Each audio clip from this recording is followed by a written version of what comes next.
Juan Kapitulo 6, versikulo 35. Si Jesus miingon kanila, "Ako mao ang pan nga naghatag sa kinabuhi. Ang muari kanako dili nagayod gutomon, ug ang mutuo kanako dili nagayod uhawon." Ang mga puno Pan sa kinabuhi. maglikon unta sa mong pagtuo ug gagaka kami sa pagtuman sa imong mahal nga kasuguan.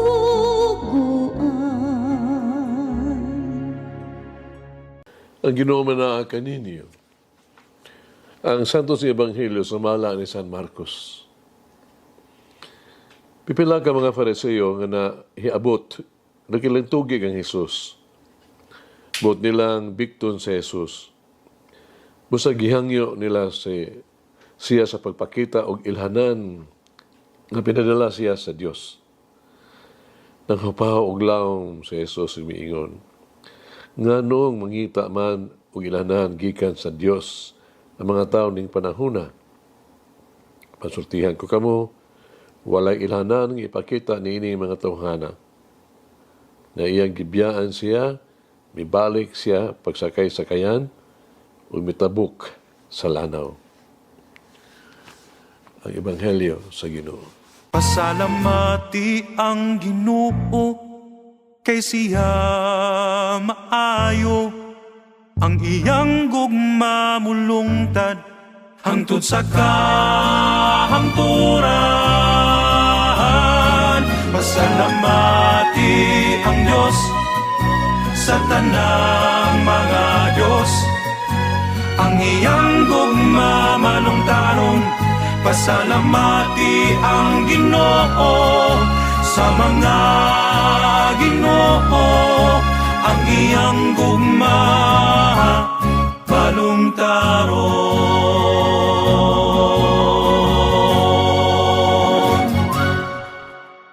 Atong itutok karon ang atong malandong sa bersikulo sa Biblia, ngano nga kini nga kaliwatan nagita mag-ilhanan. Ngano nga kadto mga tawhana gusto man og usa ka ilhanan gikan ni Jesus. Una, gusto nila nga mga prueba gikan kay Jesus nga siya mao gayud ang gisaad nga magluluwas. Kinahanglan nila ang pasalig nga siya mao gayud ang anak sa Dios. Gusto nila nga makasiguro bahin kang Jesus. Apan kini nagmatuod lamang na sila kulang sa pagtuo. Sila puno sa mga pagduha-duha mahitungod sa pagkatao ni Jesus. Busa, dili nila madawat si Jesus, bisan kinsa pa siya. Ug si Jesus, wala mamati sa ilang hangyo, aron pagtagbaw sila ang personal pagkamasosihon. Ato ang ikinahanglan mao ang pagtuo. Uban sa pagtuo, dili na kinahanglan ang usa ka timaan sa dili pa kita musalig kaniya. Maghulat ba kita og senyales bag-o nato nga siya dawaton sa atong kinabuhi? Siya sa iyang kaugalingon labaw pa sa usa ka ilhanan. Kung unsa kita karon o kung unsa ang anaa kanato ning kinabuhi mo na ang mga ilhanan para kanato. Mga timailhan kini nga kita gihigugma, giatiman o giluwas niya. Mga timailhan kini nga siya usa ka maluluyon nga Dios sa tuang kinabuhi. Uban sa itong gugma sa Dios, wala na timailhan nga kinahanglan aron mutuo ta kaniya. Ikaduha, kini mo ang pagsulay kang Jesus. Kini mo ang pag-blackmail kaniya ba? Ilang gusto mo ang pagtanaw sa nagsaong mga buhat.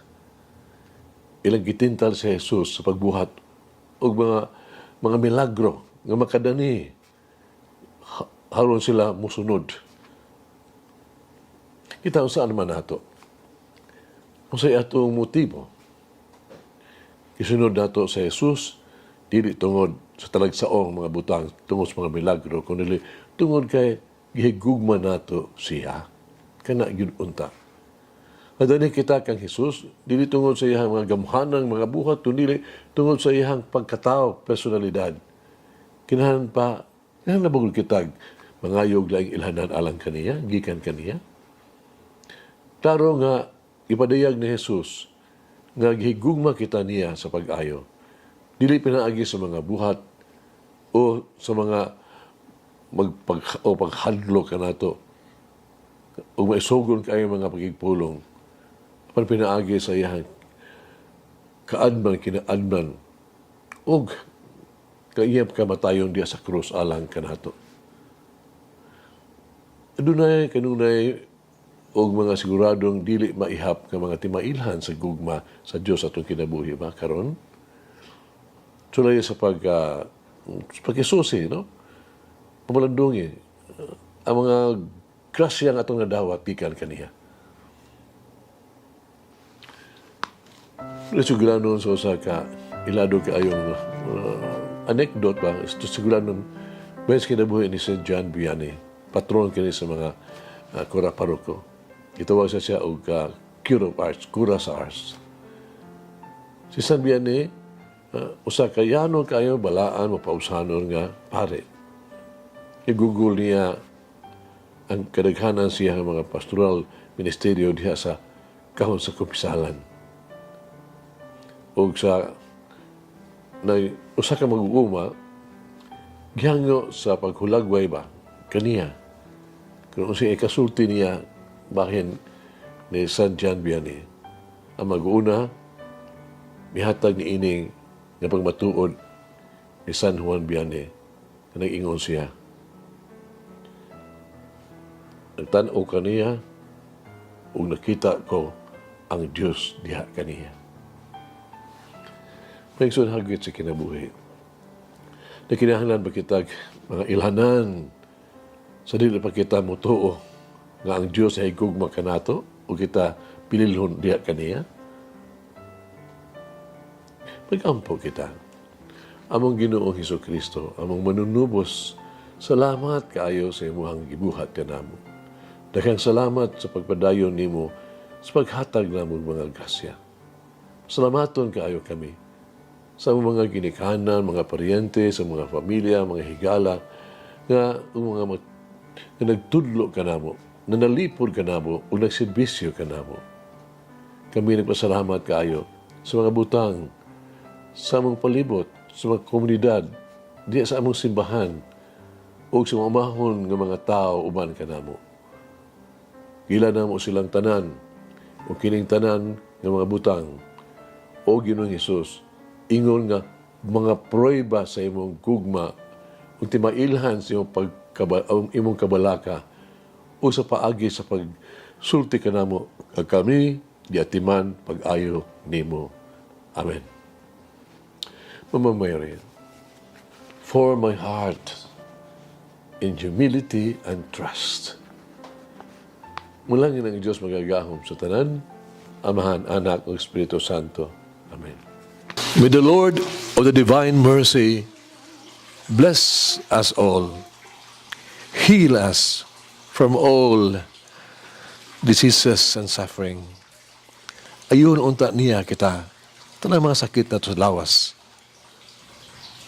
o sa kalag, body and soul.